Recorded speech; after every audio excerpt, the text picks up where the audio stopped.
सबसे पहले इस वक्त की बड़ी खबर अमेरिका से, जहां पर अमेरिका में बड़ा साइबर अटैक हुआ है, जिसके बाद इमरजेंसी लगी है। अमेरिका में ईंधन पाइपलाइन पर साइबर अटैक किया गया। अटैक के बाद अमेरिका में इमरजेंसी का ऐलान कर दिया गया है। डार्क साइड नाम के गिरोह ने रैंसमवेयर ये हमला किया है, अटैक किया, जिसके बाद इमरजेंसी लागू कर दी गई। FBI का ये ट्वीट आप देख रहे हैं।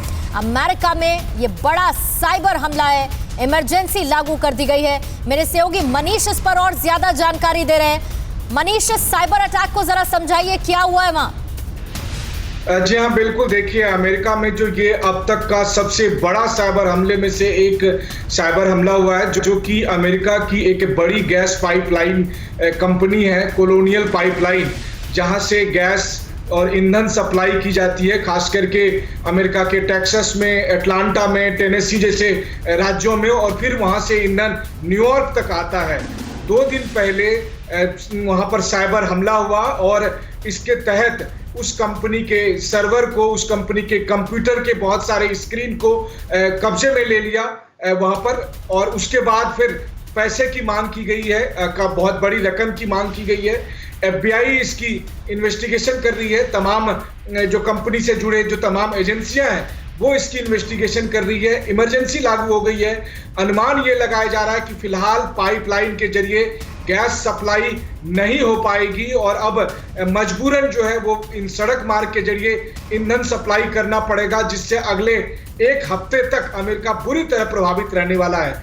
ये तो हुआ तात्कालिक असर, लेकिन अब आप देखिए कि इसकी वजह से, इस इमरजेंसी की वजह से जो अमेरिका पर जो साइबर हमला अटैक हुआ है, ये इसके पीछे में ये भी माना जा रहा है कि कोरोना की वजह से जो कंपनी के लोग वर्क फ्रॉम होम कर रहे थे, शायद उसी वजह से कुछ इंजीनियरों के जो डेटा है उसको हैक कर लिया गया, उसके जरिए लॉगिन किया गया और फिर सर्वर को अपने कब्जे में करके 100 GB के करीब डेटा को कब्जे में ले लिया गया और अब ब्लैकमेलिंग की जा रही है। जी, यानी कि ये इस लूपहोल का फायदा साइबर अटैकर्स ने उठाया, ये साइबर अटैक किया गया, जिसके बाद इमरजेंसी लागू कर दी गई।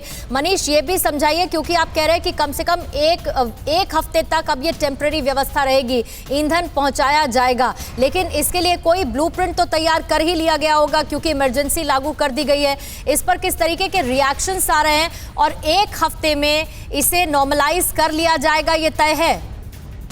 देखिए, सबसे पहले तो आज की सुबह जब अमेरिकी लोग उठेंगे तो वहां पर भी ईंधन की जो कीमत है वो अचानक बढ़ी हुई मिलेगी उनको, क्योंकि जो पाइपलाइंस के जरिए अब सप्लाई नहीं हो पा रही है गैस और दूसरी चीजें, तो सबसे पहला असर तो यही पड़ेगा। दूसरी बात, पिछले 48 घंटे से लगातार जांच एजेंसियां और एक्सपर्ट इसको दुरुस्त करने में लगी हुई है, लेकिन आप समझिए कि किस लेवल तक का ये साइबर अटैक है। और दुस्साहस आप देखिए कि इसमें साइबर अपराधियों का ये था कि उन्होंने एक पेज जनरेट किया और उस पेज में उन्होंने बताया है कि कहां से किस किस सेक्शन के कितने डेटा उन्होंने 100 GB के करीब अपने कब्जे में कर रखा है, और अगर उनको पैसे नहीं दिए गए तो उसको वो डेटा को रिलीज कर देंगे, और निश्चित तौर पर एक बड़ा थ्रेट है। अब इसके पीछे में कौन लोग होंगे, हालांकि जो ब्रिटिश की एक एजेंसी है, साइबर सिक्योरिटी एजेंसी, उनका कहना है कि ये कोई रशियन ग्रुप का काम हो सकता है, लेकिन आपको याद होगा कि पिछले साल मुंबई में भी इसी तरह बिजली गुल हो गई थी और तब चाइनीज हैकर सामने आए थे। जी, परवाह देश की, सोमवार से शुक्रवार रात 10 बजे TV9 भारतवर्ष पर।